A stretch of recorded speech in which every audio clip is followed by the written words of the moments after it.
Boa noite, estamos aqui com mais uma TV Postman. O tema do debate de hoje será a democratização da cultura e da comunicação. Estamos aqui com o candidato a prefeito Márcio Postman, com o sociólogo Emir Sader e com os blogueiros que vão estar debatendo aqui hoje esse tema. Nas edições anteriores já foi debatido pedágio urbano e cultura na cidade. Então hoje vamos debater democratização da informação. De que forma, Márcio, a administração municipal pode contribuir para a democratização da comunicação? Inicialmente, eu cumprimentar todos que estão nos acompanhando aqui diretamente do estúdio e também aos internautas que estão fazendo conosco uma campanha diferente, uma campanha de muita discussão e debate sobre os problemas da cidade. E nós temos esse tema de hoje, que é um tema estratégico, especialmente porque nós estamos vivendo uma transição, que é uma transição para a sociedade do conhecimento, uma sociedade em que o tema da informação, do conhecimento, da análise, se transforma em algo central, estratégico. E Campinas, que era uma cidade industrial, assume cada vez mais as características de uma cidade de serviços muito heterogêneos, serviços de ponta, que são aqueles vinculados à produção do conhecimento propriamente dito, através das universidades, instituições de pesquisa. Campinas responde por 15% da produção nacional do conhecimento, uma cidade que, do ponto de vista do produto interno bruto, ela responde por 1% do PIB do Brasil, 15% da produção nacional do conhecimento, e, ao mesmo tempo, ela responde por 2% da arrecadação tributária nacional. É uma cidade estratégica, uma cidade que representa a 11ª cidade mais rica do país. E esse tema, que é geralmente um tema tratado em termos nacionais, entendemos que é um tema que também diz respeito à política municipal, especialmente pela atuação que a Prefeitura deve ter, do ponto de vista da atuação do uso da cultura digital. Campinas, nós nos propomos a transformar a Prefeitura de Campinas numa prefeitura digital, uma prefeitura sem papel, uma prefeitura democratizada no acesso à informação produzida pela Prefeitura. Nós temos hoje diversos bancos de dados que dizem respeito às informações de educação das crianças, quem estuda, as notas, informações relativas aos servidores públicos, informações relativas aos contribuintes que pagam impostos, isentos, informações relativas ao cadastro de imóveis da cidade. Ou seja, nós temos um conjunto muito grande de informação e essas informações não estão sistematizadas, não estão disponibilizadas. E entendemos que é o papel da Prefeitura a democratização desse tipo de informação, dando ao cidadão a condição de acompanhar a condução da política na cidade e, ao mesmo tempo, ter a possibilidade, através de uma rede digital, acompanhar o processo licitatório, o processo de compra, especialmente que Campinas viveu um quadro de corrupção bastante alargado, e uma forma de dar transparência aos processos de compra da Prefeitura é justamente permitir que a cidade esteja integrada através das vias, das infovias da internet. A Prefeitura também tem aqui em Campinas uma rádio que tem tido um papel importante, mas entendemos que ela pode ter um papel ainda muito maior, transmitindo inclusive decisões que a Prefeitura toma. Temos que trabalhar cada vez mais do ponto de vista também do uso da televisão, seja ele através da rede da internet. Queremos fazer com que as decisões da Prefeitura, reunião do secretariado, reuniões do prefeito, sejam também disponibilizadas para a população, porque estamos tratando de servidores públicos, aqueles que vivem com recurso da contribuição através de impostos, taxas, e para isso nós queremos fazer uma gestão democrática nesse sentido. Fico por aqui dando condições para que os outros que nos acompanham aqui também tenham sua participação em relação a esse tema. Boa noite, professor. Boa noite. De que forma, então, qual a sua avaliação, a consideração inicial que a administração pública pode contribuir para a democratização da cultura e da comunicação? Eu acho que o maior desafio, o Márcio já mencionou, em termos de reorganização do conjunto de trabalho, tem um objetivo que eu acho que é prioritário para nós, que é o diálogo com a juventude. Apesar da democratização social enorme que o Brasil tem vivido, ainda o tema da juventude, que é um tema muito amplo, e provavelmente os jovens e crianças da periferia das grandes cidades são a maioria no Brasil, em relação a eles, especialmente aos jovens, não há uma política específica do governo. Eu acho que essa comunicação tem que estar colocada como instrumento para isso, de informação, de mobilização e de formulação com eles de políticas. Políticas que têm que ser políticas de cultura, políticas de lazer, políticas de esporte, políticas de comunicação, política de internet. Eu acho que esse é um vazio importante no Brasil de hoje. Quer dizer, mesmo o governante com o maior apelo popular, que é o Lula, não tem um discurso, não tem um diálogo específico com a juventude. Não tem uma forma de conversar com a juventude. Eu tenho falado de maneira um pouco banal, mas não é totalmente falsa. A gente fala com o governo, eles falam, não, política e juventude, primeiro emprego. Não, espera um pouquinho, primeiro emprego para depois, como disse o Márcio, né? Eu acho que a juventude, o tema é sexo, drogas e rock and roll. Não no sentido banalizado da palavra, mas é diversidade sexual, direitos sexuais. Droga é descriminalização das drogas e tudo que tem a ver com isso. Rock and roll quer dizer acesso à música, quer dizer rádios comunitárias, no sentido um pouco ampliado. Então a comunicação tem que ser reformulada, em grande parte em função de novos conteúdos, novos diálogos, para tentar formular com eles políticas que sejam democratizantes também para eles. Né? Alguém mais gostaria de opinar com relação a esse tema e até ampliar um pouco, falar da questão das redes sociais também, né? Qual que é a influência das redes sociais hoje na eleição municipal, por exemplo, né? E para fiscalizar também o poder público, os poderes públicos, né? Alguém gostaria de opinar sobre esse tema? Eu gostaria primeiro de parabenizar a campanha do Postman por, até onde eu sei, é a primeira vez que um candidato se utiliza das redes sociais, né? Isso já poderia ter sido feito nas campanhas anteriores e nunca foi tentado. Nenhum candidato, seja da esquerda, da direita, nenhum partido havia prestado atenção para a importância que assumiu as redes sociais.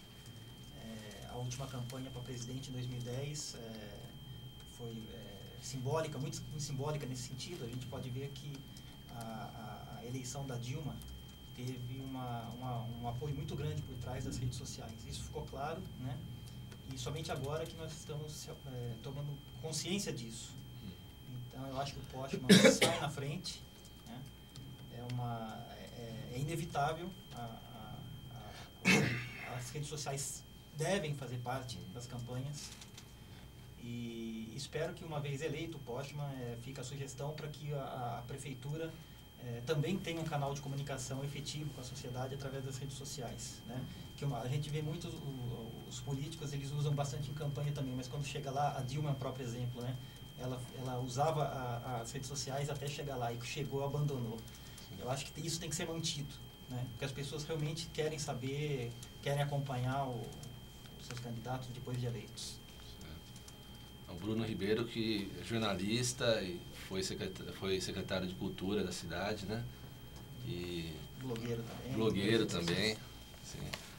E alguém mais gostaria de opinar? Eu gostaria que as pessoas se apresentassem, né, quando for.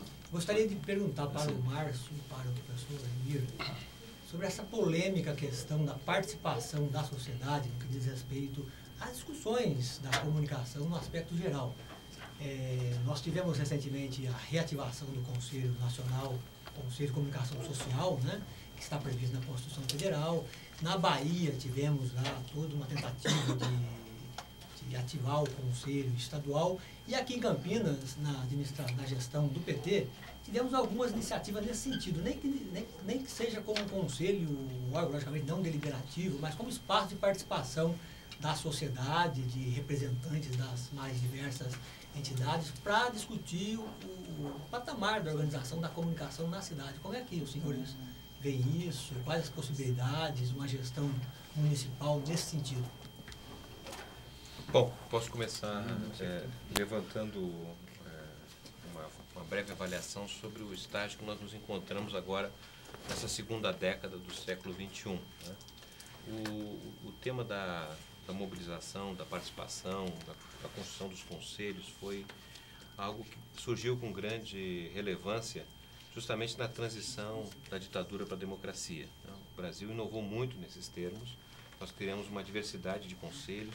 Segundo o IBGE, nós temos no Brasil cerca de 25 mil conselhos constituídos, né, para diversas áreas da educação, da saúde, da habitação. O governo do presidente Lula, junto com a presidenta Dilma, também inovaram com as conferências, né, elas já vinham antes, inclusive, na década de 80, como foi a Conferência da Saúde, para destacar alguma. Tivemos a primeira de comunicação em 2009, né? Exatamente. Exatamente. Então, essas conferências são fundamentais do ponto de vista da construção, do monitoramento, de avaliação de políticas públicas no espaço nacional. A nosso modo de ver, nesse início da segunda década do século XXI, há uma certa tensão em relação ao que a gente podia denominar como sendo política delegativa.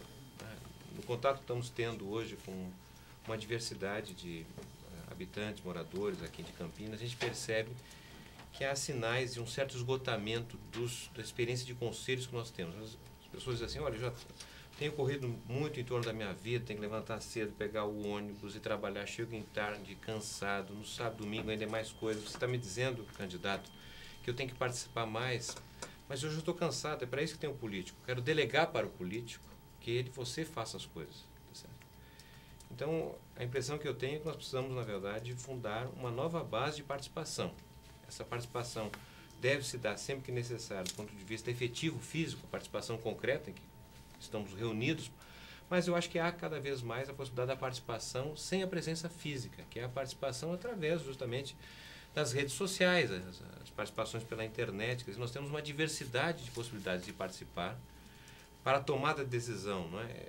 É cada vez mais viável, não é, que o prefeito, ao tomar uma decisão, que ele coloque a decisão para uma avaliação generalizada. Eu acho que nós temos que começar a participar também dessas novas possibilidades, para além dos conselhos tradicionais. Não é? Campinas tem mais de 30 conselhos, não é? É uma diversidade de conselhos. Atualmente, os conselhos praticamente não são levados em consideração. É necessário recuperar, valorizar e dar condições para que os conselhos também venham a funcionar.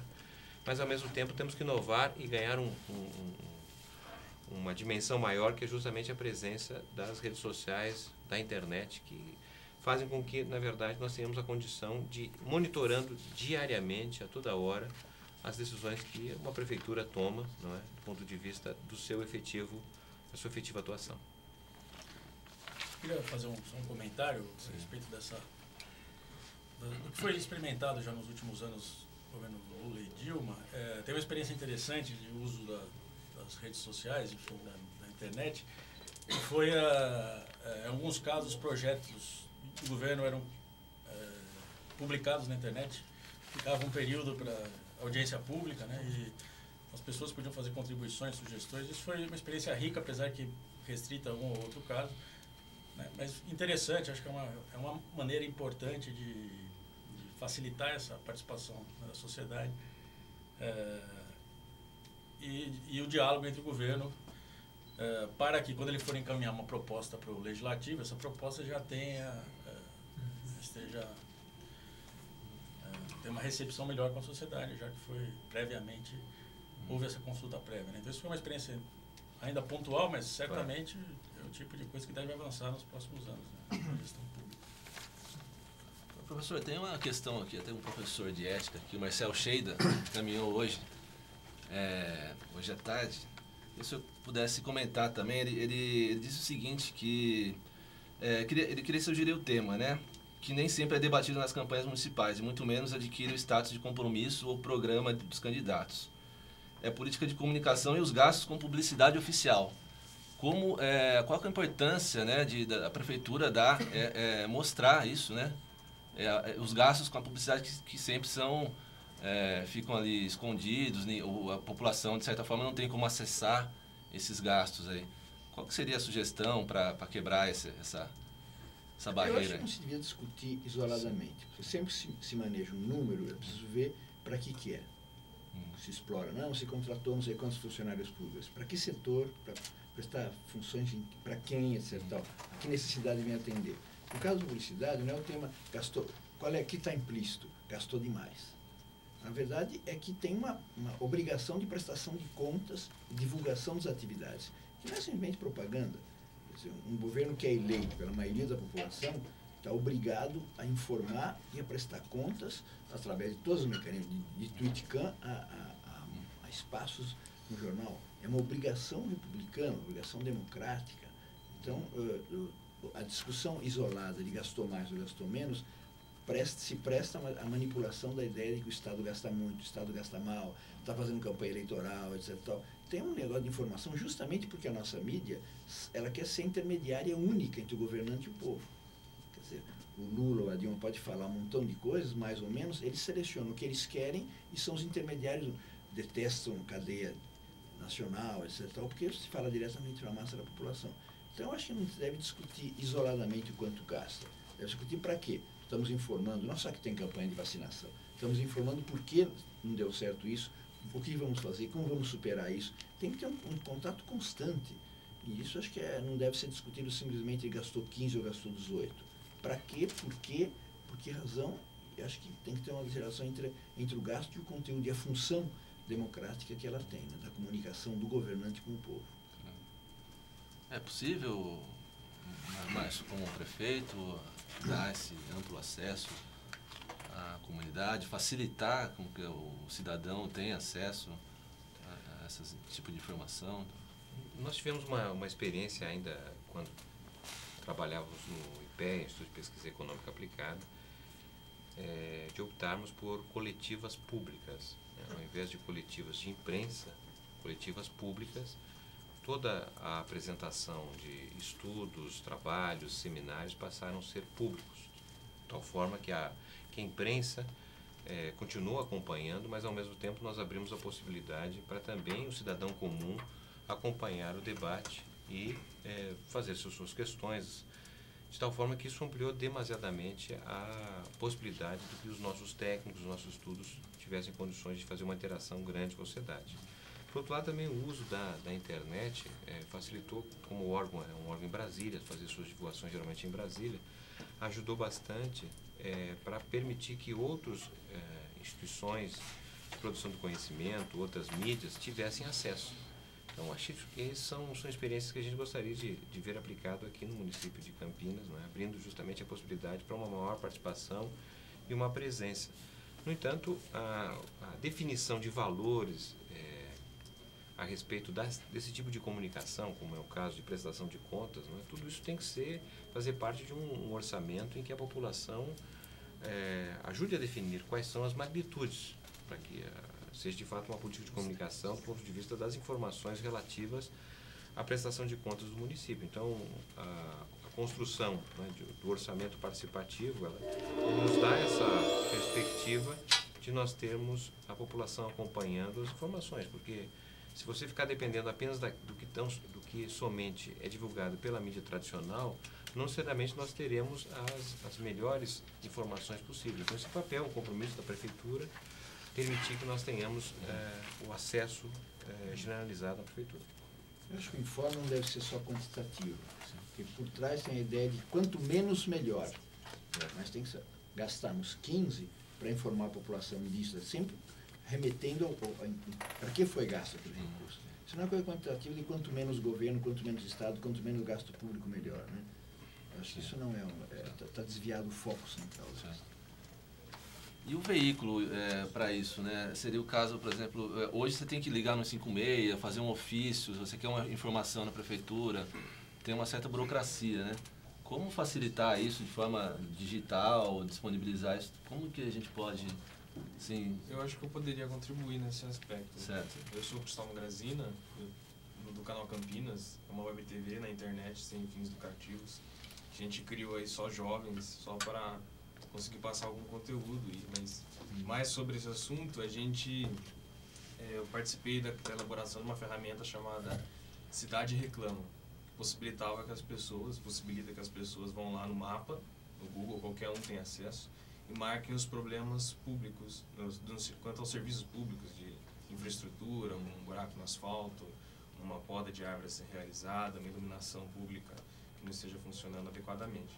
E foi muito interessante essa experiência. Lógico que ela pode ser melhorada ainda, mas seria uma alternativa aos sistemas de ouvidoria mais tradicionais, que são mais burocráticos e exigem das pessoas um maior trabalho até conseguirem protocolar as suas reclamações. Então, através do site, elas vão lá, marcam no mapa, e o mais interessante disso, porque como a internet é um veículo de comunicação de todos para todos, quando alguém marca uma reclamação, ela não fica protocolada e só aquela pessoa sabe. todos os usuários da internet podem ter acesso a essa reclamação. Isso é muito interessante. E o intuito não é exatamente só reivindicar ou pichar a imagem da cidade por causa de um problema. O problema existe, mas as pessoas acabam ajudando a administração pública a localizar esses problemas e fazendo então que a gestão pública da cidade possa se tornar mais eficiente. É uma contribuição que eu estaria. Temos alguma experiência no Brasil com a adoção disso? Posso Claro. ajudar? Sou Rafael Evangelista, já estive aqui no começo da semana conversando sobre pedágios. A campanha do Márcio tem isso no site, né? Aquele Campinas Melhor. E acho que tem uma experiência muito legal disso, que é aquele portoalegre.cc, que é algo muito parecido, eu não conheço de vocês. Sim, existem várias. A internet é justamente muito legal por causa disso, porque uma ferramenta vai influenciando a outra, e tem várias nesse sentido. No Canadá, no Brasil, tem algumas. Em Porto Alegre, tem em São Paulo tem alguma coisa. E o grande diferencial nosso é que as pessoas podiam mandar vídeo, né, sobre as reclamações. Então, gravei, tá aqui a foto. Então, isso era interessante porque evita que, por exemplo, as pessoas apontem algum problema que não existe. Então, manda foto. Então, tá aqui o buraco, tá aqui a árvore que caiu. E é interessante porque serve como banco de dados, né, para a gestão pública atuar. Em relação à lei que foi aprovada de acesso à comunicação do governo federal, as experiências que eu tenho de reclamações, eu não sei se é significativa, é que as instâncias administrativas e burocráticas estão bloqueando a informação mesmo, né? Ou entregam informação inócua, ou não respondem, informação outra que é solicitada, quer dizer, no setor de saúde acontece isso, várias reclamações. Então, no nível da prefeitura é mais fácil, uma estrutura menor, eu acho que tem que cuidar disso. É um avanço significativo de transparência da informação, tá? Mas que as solicitações têm sido brecar, ou por incompetência, ou por má fé, ou como seja. A verdade é que não tem funcionado, não vi ninguém que me dissesse, olha, foi um avanço importante no nosso setor. Em cima disso, tem uma experiência que eu conheci, eu sou pesquisador da Unicamp também, e como pesquisador eu conheci uma experiência do governo gaúcho, estadual, de relação da população com o governador, com os instrumentos que eu achei muito interessantes. Se eu não me engano, chama Governador Pergunta, Governador Responde, algumas ferramentas assim que são desenvolvidas pelo gabinete digital deles. E basicamente consiste em usar a internet para chamar, mais do que usar a internet para objetivamente tirar uma reclamação, mas usar a internet para mobilizar as pessoas, para gerar certos consensos, e aí em cerimônias públicas, etc., promover um diálogo daí com a participação. Tive a oportunidade de entrevistar o pessoal de lá e tal. Eu achei muito interessante, acho que é uma experiência bem válida e de um governo próximo, né? Certo. E como vocês estão avaliando a cobertura mesmo das eleições pelas redes sociais em comparação com a velha mídia, né?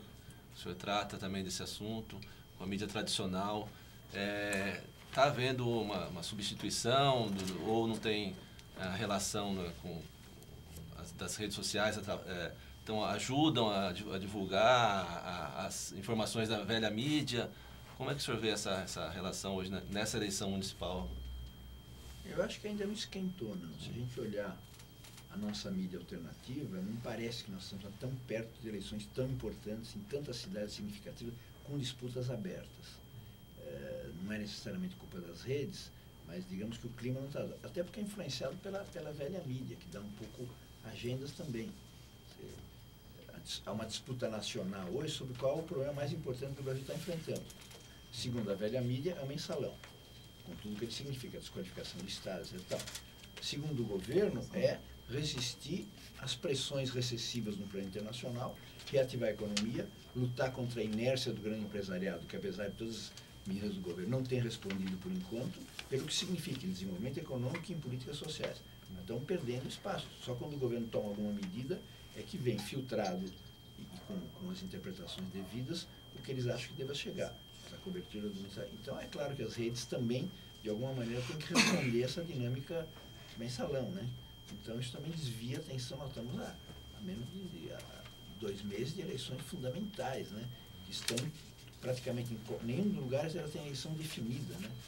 São processos que estão abertos esperando até a campanha de televisão. Então, acho que, por enquanto, as redes não estão ali empapadas pelo debate específico. Quais são os temas centrais da discussão, quem defende o quê, etc. Tal. Tem os reflexos das pesquisas eleitorais, não mais que isso, acho eu. Você também. Meu nome é Alessandro, Nossa. sou religiões afro-brasileira e política, eu sou blogueiro. Eu percebi que a mídia diz que quem está na frente em Campinas é uma pessoa e realmente, quando na internet, na rede social, vemos totalmente o contrário, numa larga distância. Eu acho isso bacana também, porque eu particularmente não confio na mídia tradicional. Eu vejo hoje os blogs com muito mais conteúdo, discussão, embate do jovem para as pessoas mais velhas, levando o enfrentamento de maneira correta do que hoje vemos numa mídia tradicional, como o jornal ou a televisão.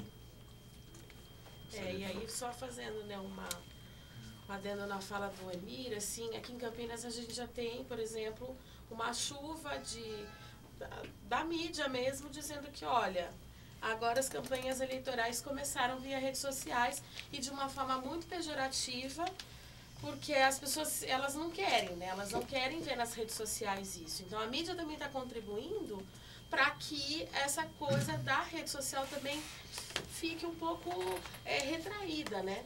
Porque aí eles ficam atacando a todo tempo essas atividades que a gente faz via rede de campanha, né? Então isso também acaba emperrando um pouco os processos, né? Acaba não chegando onde tem que chegar, ou as pessoas se fecham, né? A gente nota um pouco isso, porque por conta disso, né, dessa chuva que tem, assim, as pessoas acabam se fechando um pouco. Falar, olha, você vai começar a campanha agora, então depois que acabar a campanha eu falo com você e vejo todos os seus posts. Então tem um pouco isso aqui também, né? Então, uma pergunta do internauta que já chegou aqui, que a internet permite que grupos como o Wikileaks atuem? Existe limite para a transparência?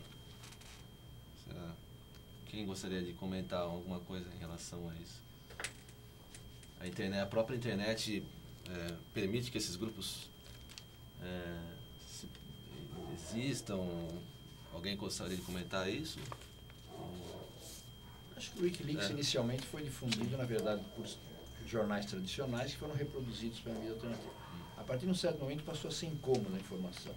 Então, praticamente aquele acordo parou na primeira divulgação, isso diz mesmo o Assange, e passaram a difundir por meios alternativos, né? Passou a ser essencial, fundamental para eles, porque eles selecionam, eles têm casos muito claros, quer dizer, censura de informações em relação a tal país ou a tal questão. Então, eles estão, na verdade, agora, o elemento de difusão deles são basicamente as redes sociais, né? Queria aproveitar, o professor está lançando um livro essa semana, né, esses dias, se não me engano, que eu li, o título é As Armas da Crítica, né? E, pelo que eu vi, reúne... Está aí o livro. Nos presenteou. Faz um comercial do livro. Então, e o livro reúne, pelo que eu li, ele reúne artigos de vários pensadores que escreviam na pena, né? O velho Marx e outros tantos, Lenin, etc. A internet contribui para que essa tradição do pensamento crítico tenha mais alcance na sociedade, ou ela, será que um risco que muita gente aponta, ela dissolve as opiniões e, portanto, torna menos contundente o debate na medida que não há consensos, não é que não há consenso, mas fica cada vez mais difícil construir consenso. Como o senhor avalia isso? Eu acho que a mídia tradicional, ela é tão homogênea, parece que é a mesma pessoa que escreve tudo. Basta dizer que as eleições presidenciais deram uma maioria nacional claramente progressista nova. A última pesquisa diz que quase 70% quer que o Lula seja candidato a presidente da República e seja presidente de novo no Brasil. Não tem um colunista